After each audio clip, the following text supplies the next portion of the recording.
नमस्कार, मैं हूं अभिषेक त्यागी। किसान बिल के विरोध में किसान सड़कों पर है, अपना हक मांग रहे हैं। सरकार लगातार किसानों को ये समझा रही है कि ये कानून उनके पक्ष में है, लेकिन किसानों को इस कानून के रद्द होने से कम कुछ मंजूर नहीं। किसानों के प्रदर्शन पर अब तो सुप्रीम कोर्ट ने भी कह दिया है कि किसानों को विरोध करने का पूरा हक है। उच्च न्यायालय ने साफ कहा है कि बिना किसी हिंसा किए किसानों को अपने हक के लिए लड़ाई लड़ने का अधिकार है। लेकिन यहां पर कोर्ट ने एक और बात कही कि विरोध के दौरान किसी को कोई परेशानी ना हो, कोई रास्ता ना रोका जाए, कहीं तोड़फोड़ ना हो।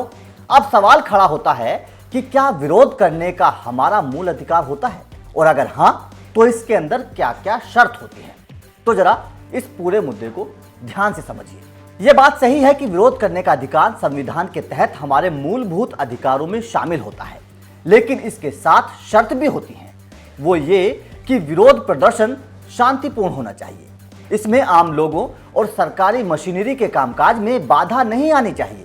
अगर ऐसा होता है तो वो गलत है।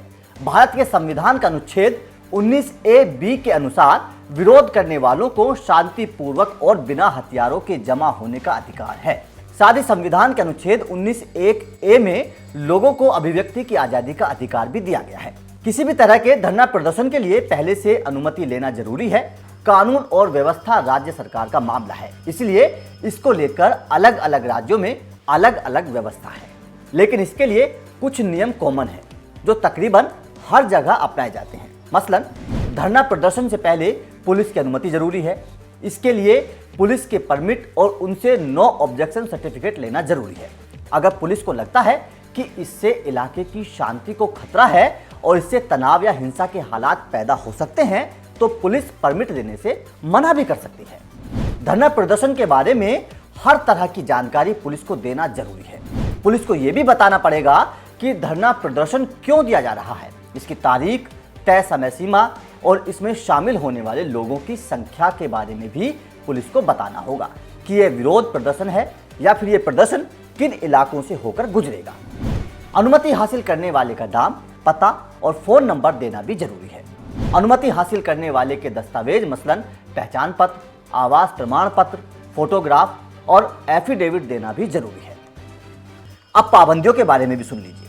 संविधान 19A(b) अगर सभी नागरिकों को शांतिपूर्ण तरीके से धरना प्रदर्शन का अधिकार देता है, तो अनुच्छेद 19A(3) उसी पर कई तरह की पाबंदियां भी लगाता है, जिसके तहत धरना प्रदर्शन की अनुमति नहीं दी जा सकती।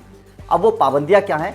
वो हैं अगर राज्य की सुरक्षा को इससे किसी भी तरह का खतरा हो, अगर पड़ोसी देशों के साथ संबंधों पर इसकी वजह से असर पड़ने की आशंका हो, अगर आम जनजीवन के डिस्टर्ब होने का खतरा हो, अगर इससे अदालत की अवमानना का मामला बनता हो, अगर इसमें देश की एकता और अखंडता को खतरा उत्पन्न होता हो। वैसे आपको बता दें कि विरोध प्रदर्शन को लेकर सुप्रीम कोर्ट लगातार ये कहता रहा है कि शांतिपूर्ण धरना प्रदर्शन करना किसी भी नागरिक का मौलिक अधिकार है। ये किसी भी तरह से उससे नहीं छीना जा सकता।